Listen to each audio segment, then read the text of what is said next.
Hey everyone, welcome back to Monster Con. We're romancing monsters at a convention of some. But first we got a new comic book. Another day, another morning to devote to the comic you're working on. Time to brainstorm.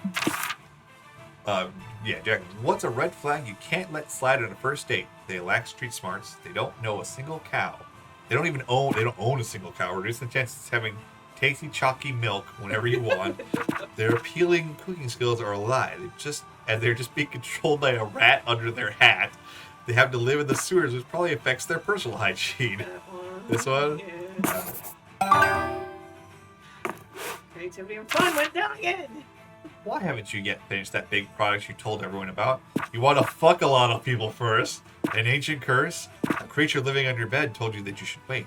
You don't want to be rude to the bed creature.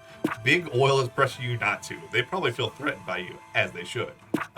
Yeah, I want to fuck a lot of people first. Yeah, I got your fun back up. Your creativity's not great, but I got your fun back up.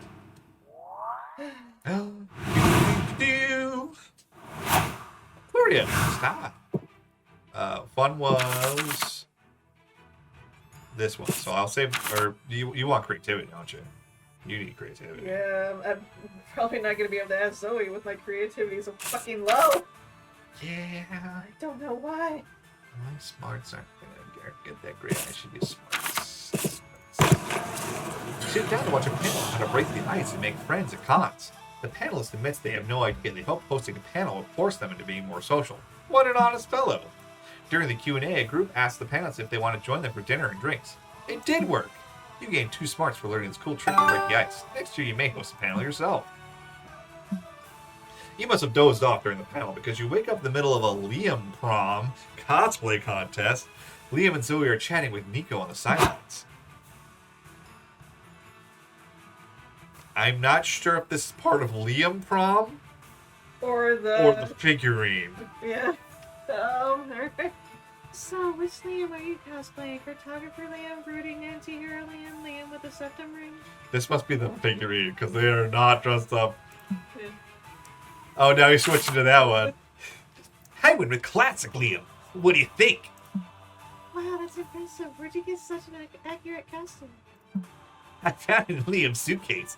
It was a real nice of him to pack a classic Liam cosplay just for me. I'm pretty sure those are just my clothes. Even better, I gotta deep into character with this. I need to be the best Liam I can be. Then you must embody the spirit of my aloof artistry, beautifully tortured by an unaesthetic world. And show cleavage! How much cleavage? Ah, the cleavage! Whether it's because they show cleavage or because they're wearing Liam's actual clothes, Nico wins the Liam Prom cosplay contest. Woohoo! Congrats, Nico! You were the most Liam to ever Liam. Of course I was. I am the most Liam who ever Liamed. What an ironic idiosyncrasy which would have been for me to lose such a contest. What? Oh, he's doing Liam now. I have to do a character my own voice.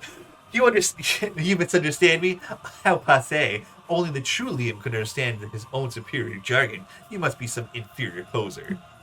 Oh no, I've seen this before. Nico's gone too deep in the character. They think they're really Liam. You better snap him out of it. This game can only take so much Liam. I beg to differ! Challenge Nico to define anti-disestablishmentarianism. Well, Liam owes me $100. I do want to kind of do the $100. Liam who? That's all it takes for you to break out of character? Yeah, part of cosplay is priceless. Well, I'm not. It's okay, Nico. It wasn't you who failed to cosplay as Liam. It was your bank account that failed to cosplay as Liam's bank account. Yeah, they were definitely all just dressed like this from that fucking figurine. Yeah, let's go with that. Yeah, as long as you're yourself again, I'll take it. Some Liam cosplay is flattering, but even I think there can be too much of me. I beg to differ!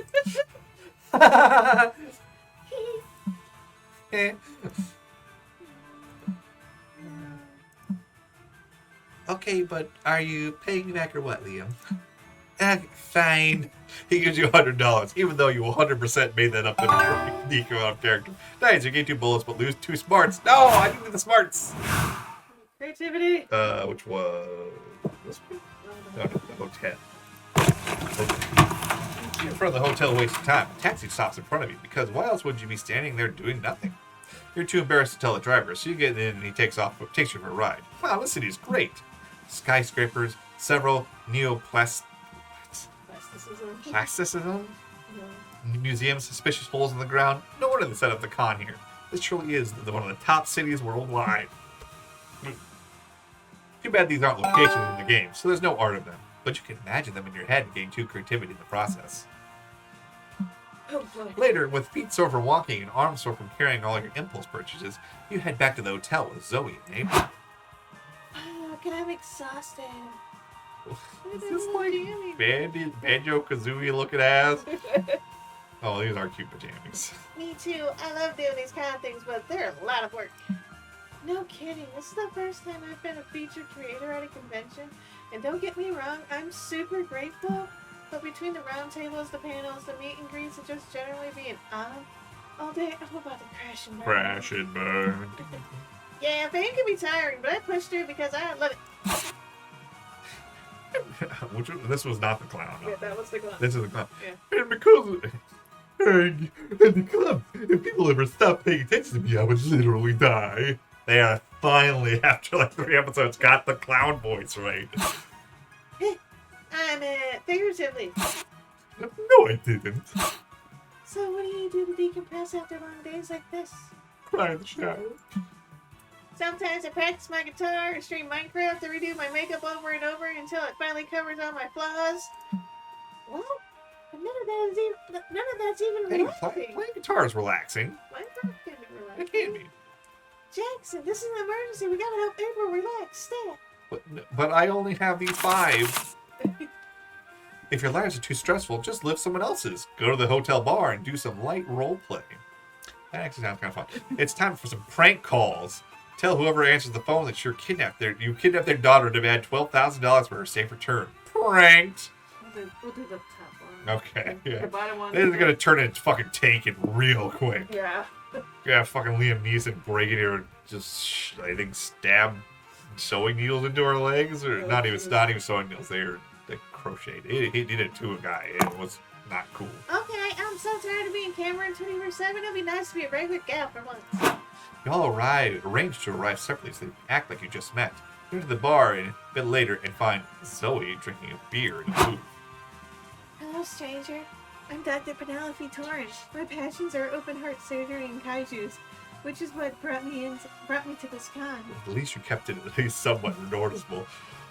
Nice to meet you. I'm Ben Bottle, the inventor of bottles. I came to this bar to see my invention that Oh, and who's that at the bar? Another complete stranger I'm dying to meet? Please tell me that she's Let's just say like hi. exactly herself.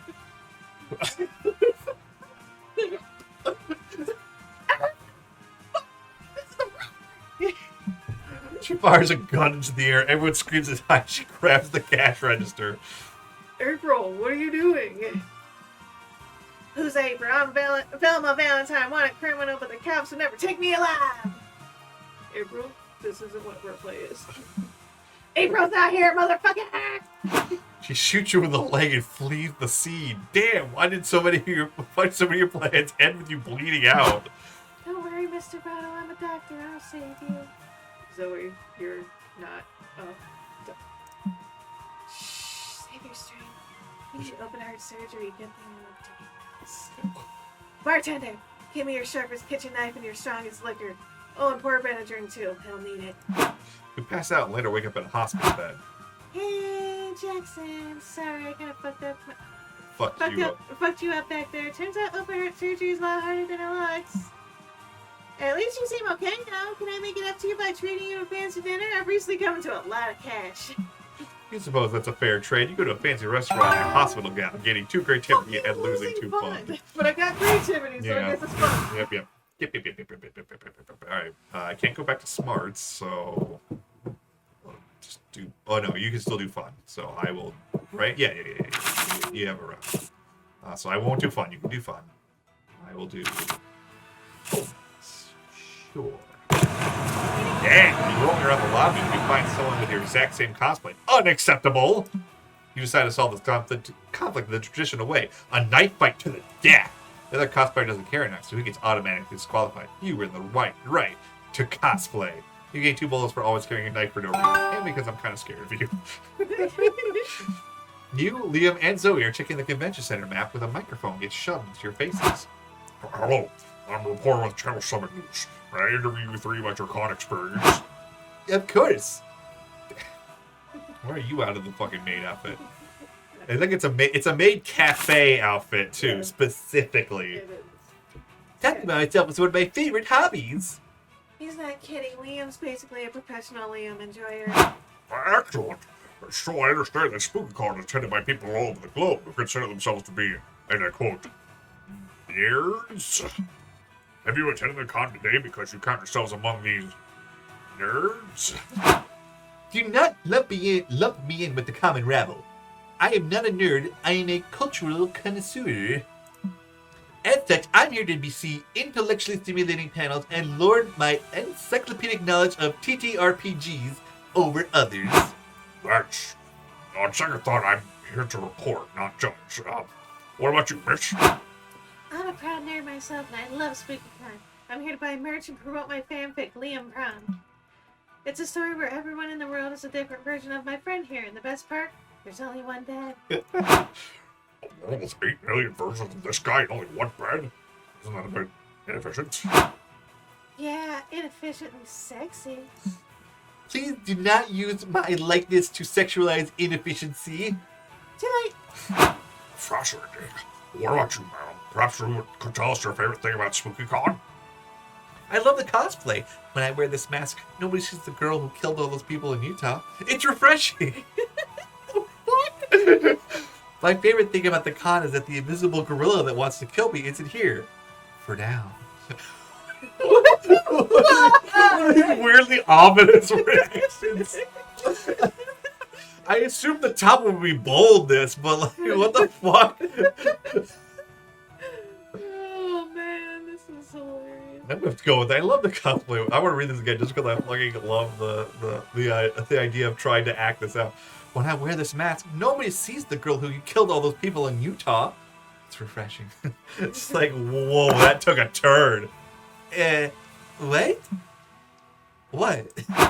Are you saying that you're the unidentified woman who murdered the 5 Utahns in a dispute over a bagel order? That's exactly what Queria didn't say. Aren't journalists supposed to be good listeners? I'm obviously not cosplaying a bagel murderer. Just look at my mask. Just because you're in cosplay doesn't mean you can dodge a murder charge. And yet, here we are. Don't worry, I just looked it up. The Utah bagel strangler was caught in prison last night. Then why did you bring it up? Because it's true. When I'm in cosplay, nobody sees me as that murderer. I really don't understand why you're all so confused. I'm confused now, too. Maria, are you just being weird, or are you implying that you did kill those people and they arrested the wrong woman? Put my fingers over his lips. You're just sweet little. You pretty sure he glares at you centrally? No, probably not. I'll just report that you're attending the con because you enjoy wearing cosplay and acting strange in public. Yeah, let's go with that. That's true.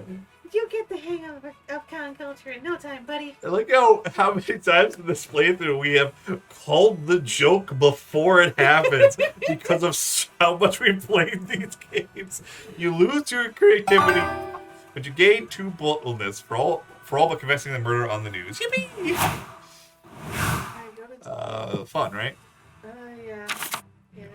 Because my phone is only at 4. In the middle of the community zone, you see a bunch of top-hatted gentlemen, a vintage car, and a dog in a boot. Oh, it's a LARP monopoly! This goes against all your values, and yet the moment you start making money, you gentrify the fuck out of the street by building many hotels. You make sure everyone who dares step on your turf becomes miserable. Father of 3 begs you to lower the rent. Get good, you yell. Get good? No! What if you burn your monopoly money and leave? But deep down, you have to admit, you got too fun. Later, you meet with Zoe in April to attend a Yu Chakra workshop. I don't know what that is. Hey dudes, I didn't know you two were into your chakras. I don't exactly know what they are, but the flyer for the workshop had such a cute mascot, I just had to come. Why does this look like an older Scott? Which, if it's an older Scott, maybe I just do actual Joe Swanson. Hey, welcome everyone. Let's talk about Euro chocolates. Those adorable Japanese mascots made to promote places and businesses. I guess that's what that means. Wow, it really works. The discussion leader shows you some pictures of famous Yurusharas in Japan. That's a plane that's also a bird? Yeah, and look. The fucking IKEA shark has a picture of himself in his office. No, you silly, that's Unari-kun. It came from planet Unari in search of the best airport in the world. It promotes Narita, which is well known for Narita International Airport. Ah, makes sense. Hey, Beef, now just for fun, why don't you all pair up and brainstorm a Euro shower for a place that doesn't have one yet? Real! I've got one. You're a Kiara Liam. Oh my god. I'm Kiara. Have you been doing a lot of Liam-themed stuff lately? Maybe you can branch out? It's been so long since I made a non-Liam character. I've got characters by. Guess that means you'll have to do the hard thinking again. Come up with a cool Yushara. Oh no. Oh no. The mascot of the back rooms. You might die here, but look at this cute mascot. Oh no! The mascot of the G-Spot, a place that could certainly use more visits. G-Spot! Okay, I mean, there's one of these two I'm totally cool with. The other one I'm like, please never. Alright, we're doing mascot of the G-Spot. Here we go.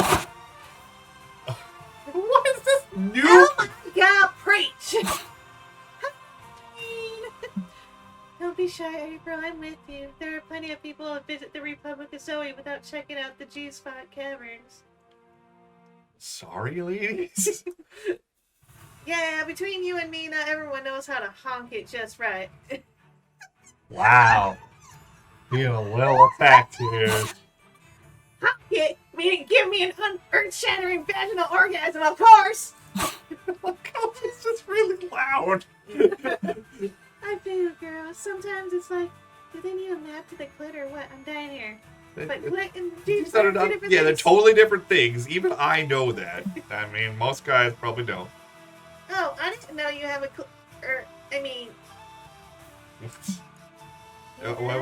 Why wouldn't you? I'm sorry. It's not my place to ask about that. That's cool. Anyway, the easy answer is that this body's always in a state of change. Even if I've settled on this identity, I'm basically a smart spark of flesh and possibilities. I could put a new eye here or another mouth there, an extra tentacle or two down there. And sometimes I have as many as 3 clitorises at once. God damn. So you think it would be so hard for some people to fondle at least one of them? But here we are. I feel bad. Well, let's fix that with our adorable educational Eurochara. Yeah. Should we brainstorm a catchphrase for this little cutie? What about "Don't stop"? And that's the story of you, Zoe, April, and April invented the first Hiroshara that canonically fucks. You gain 2 fun and lose 2 boldness, which is fine. You had more boldness. Let's flip this. I think that's also another episode, right? It's a little short. Let's what is that? The lunchroom or whatever? I think we can do the lunchroom Okay, and then end it. Yeah. Damn right. I need to read the prompt. We never read the prompts. No. Hey, it's me again. All right. It's at random, so Time to get some fresh air. But isn't the food court different? I guess it's outside. Yeah. Welcome back to the food court. I wanted to cover the last 2 important facts about this place: conversations and guests. The first one is fairly simple. If you sit the same romance option twice in the same run, you'll bond over a conversation. Nice. If you sit alone twice, have some you time to sit and reflect on life and stuff. It's like a conversation, but with yourself. Each playable character has one of these. And what about the guests? I want to tell you that there's 3 things you got to do if you want to get a date with one of them. First, you have to meet their date requirements by the end of the run. You'll have clues for what these requirements are when you first meet the guest, and they tell you what their type is. Second, you can have a fun little date with them to get to know them better. This is done by calling them a second time when you come back to the food court. All right. Third, remember to choose none of them when you're asked which romance awesome you want to date at the end of the run. We knew that's a thing. And that'd be all. Let's go sit somewhere. All right, that means I gotta sit with fucking Liam because I wanna. Yeah. Oh, this is very similar to Monster Road Trip. Yeah. Let's talk about being a TTRPG game master, the Redemption Arc program, or a SpookyCon friend group. I want to be the TTRPG game master as a fellow dungeon master myself. Yes, my latest journey into the new art form. It's like writing an adventure and directing a play, too. And yet, it's also conducting an orchestra of characters you have to make play in symphony. So you're saying that Game Master Liam Delancourt is what you get to do, is what you get when you fuse Tolkien, Shakespeare, and Mozart? I know you're being sarcastic, but yes, pretty much. You're weaving an ever-evolving narrative that must adapt by the minute to the choices of everyone involved. You invest countless hours to ensure the maximum thrill and enjoyment of your players. That sounds dedicated. Claria, when I get passionate about something, I surrender my mind and body with no concessions. And then pushing them Put it back up. In more mundane words, life is not here to be half-assed. Anyone would be lucky to get involved in your passions. Your words, not mine. But yes, to sum it up, I try to create narratives that immerse my players in unique situations that they wouldn't experience otherwise. For instance, I recently ran a campaign in which my players were the head priests of a deity that ruled over one of the cardinal sins. They had to travel the lands, growing the cult and sowing chaos as they lured mortals into sinful existence. We played 3 sets of campaigns, with them changing the priests of different cardinal sins. I gotta admit, makes me kinda want to try at least. Yeah, it's a shame you weren't there. It was a thing of wonder, Quiria. I once again rejoice at finding a new art form for me to master. I'm sure it's also a plus that it's one that forces a group of people to listen to you for hours. Oh, shut up. But yes, that is indeed a plus. You asked Liam to describe to you some of the campaigns he's designed so far. He glows when you talk of something he's passionate about. It's quite nice. Zoe! All right, talk about finding success as a creator, the Redemption Arc program, or what's next for Zoe? What's next for Zoe? No question. I just thought with Liam Prom and all, I could only imagine your future must be looking bright. Yeah, it's wild. It was this little silly idea that I had, right? Almost like a creative exercise. Can I turn the not so popular Liam into the center of a compelling story? And then, kaboom! Liam's everywhere. Haha, totally! The initial scope of this idea was so small, and now the sky's the limit. It started as a fanfic with some art to depict the Liams, but lately my inbox has been brimming with opportunities of all sorts. Plushies, a tabletop role-playing game set in Liam Academy, multiple offers to turn Liam Prom into a video game. Whoa. Say yes to everything, sign all the deals. Next up, Liam Prom, pizza restaurants, and Liam-themed lingerie. Oh, whoa, don't get ahead of him. That'd be hilarious, wouldn't it? But I'm always a bit wary. The bigger you become, the more stuff you sign, the more you gotta abide by what others expect from you. It makes me think of April. The month or? The clown. I sometimes worry about her, but the whole contract thing always having to be camera ready. I wonder if fame is that important in the end. It took me eons to find my truth, so it's a shame to see someone who's contractually obliged to not show theirs. Yeah, when you put it like that. Of course, it's not the same. It's gotta be 10 times harder when you're your own brand, like how it is for April. Have you talked to her? It feels like you could help each other out since you're going through stuff that's similar in some ways. You're right. Maybe I can do that later. It's just that I wanted to talk to you too. I really value your perspective. Aww. That means a lot, really. Look at a little blush! Look at a little blush! And so you spent some hours on this, helping Zoe surmise what she really wants and the best parts of all these opportunities that she's been given.